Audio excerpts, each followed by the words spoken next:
विधानसभा निवडणुकीपूर्वी शेवटचा रविवार असल्याने राज्यात मोठ्या प्रमाणात सभांचं आयोजन करण्यात आलं आहे। महाराष्ट्र विधानसभा निवडणुकीचा प्रचार संपण्यासाठी अवघे काही तास शिल्लक आहेत।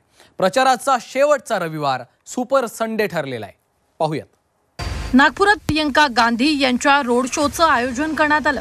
पश्चिम नागपूर विधानसभा मतदारसंघाचे काँग्रेसचे उमेदवार विकास ठाकरे यांच्या समर्थनार्थ रोड शोचं आयोजन करण्यात आलं आणि या रोड शो मध्ये भाजपचे कार्यकर्ते घुसल्यानं राडा झालाय।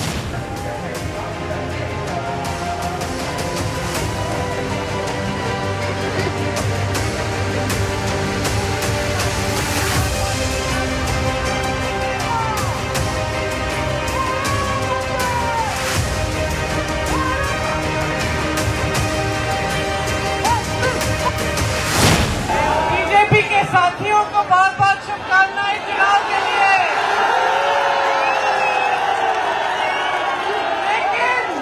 लेकिन अफसोस ये कि जीतेगी विकास अघाड़ी।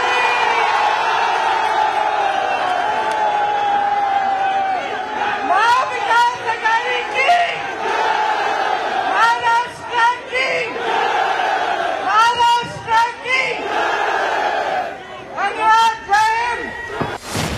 नागपुरात प्रचाराचा धडाका सुरू आहे। नागपुरात फडणवीसांनी रोड शो आयोजित केला।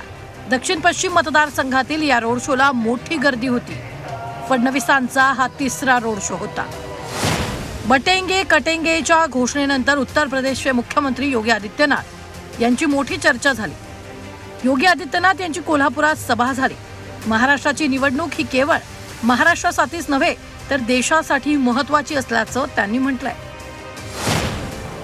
लेकिन ये नहीं मानते थे।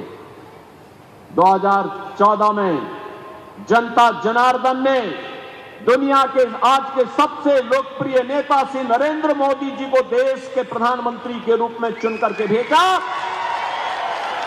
आज आप देखते होंगे, आज तो पाकिस्तान या भारत का कोई दुश्मन भारत की सीमा का अतिक्रमण नहीं कर सकता।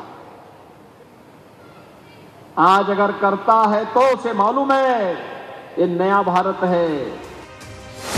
सुप्रिया सुळेंची बीडमध्ये सभा झाली। महाविकास आघाडीचे सरकार आल्यानंतर मराठा आंदोलकांवरील गुन्हे मागे घेणार असल्याचं आश्वासन यावेळी सुळेंनी दिलंय। पण अनेक शेतकऱ्यांचे प्रश्न असतील, आरक्षणाचे प्रश्न असतील, महिलांवरच्या अत्याचारावर असतील, अनेक वेळा लोक आंदोलन करतात। त्याच्यात गैर काय? आमचं सरकार आल्यावर महिला, शेतकरी, आरक्षण याच्यासाठी कुठल्याही या देशातल्या काळ्या मातीशी इमान राखणाऱ्या आपल्या सुपुत्रांनी किंवा सुपुत्रींनी जर आंदोलन केलं असेल तर त्यांच्या सगळ्या केसेस आम्ही मागे घेऊ। मुख्यमंत्री एकनाथ शिंदे यांची धुळे जिल्ह्यात सभा पार पडली। मुख्यमंत्री एकनाथ शिंदे यांनी अहिराणी भाषेतून भाषणाची सुरुवात केली। शरद पवारांनी माढा मतदारसंघातील टेंभुर्णी इथं सभेत विरोधकांना इशारा दिला। सख्खे भाऊ असू द्या की कुणी असू द्या, यांना साधं सुद्धा पाडायचं नाही तर जोरात पाडायचं असं पवार म्हणाले। माढा आणि करमाळात मधील शिंदे बंधूंना पाडण्याचं आवाहन त्यांनी केलं। सख्खे भाऊ असतील, आणखी कुणी असतील, एकदा रस्ता सुटला की गजाला त्याची जागा दाखवलीच पाहिजे। त्याची जागा दाखवायची असेल तर उद्याच्या निवडणुकीमध्ये साधं सुद्धा फाडायचं नाही, जोरात फाडायचं। पुन्हा संदेश महाराष्ट्रात गेला पाहिजे की महाराष्ट्रात संदेश गेलाच पाहिजे, सगळ्याचा नाश करायचा।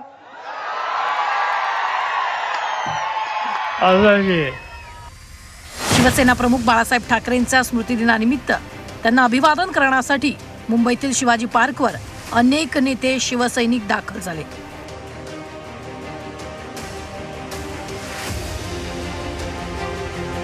उद्धव ठाकरे आणि रश्मी ठाकरेंनी स्मृतीस्थळावर जाऊन बाळासाहेबांना अभिवादन केलं। सकाळपासूनच शिवसैनिकांनी स्मृतीस्थळावर गर्दी केली। केंद्रीय गृहमंत्री अमित शहा यांच्या रविवारी विदर्भात अनेक ठिकाणी सभा होत्या, मात्र त्यांनी प्रचार थांबवून दिल्लीकडे प्रयाण केलं। मणिपूरमध्ये पुन्हा एकदा हिंसाचार उसळला असून परिस्थिती चिघळल्यामुळे अमित शहा तातडीनं दिल्लीकडे रवाना झाले। ब्युरो रिपोर्ट, झी 24 तास, मुंबई।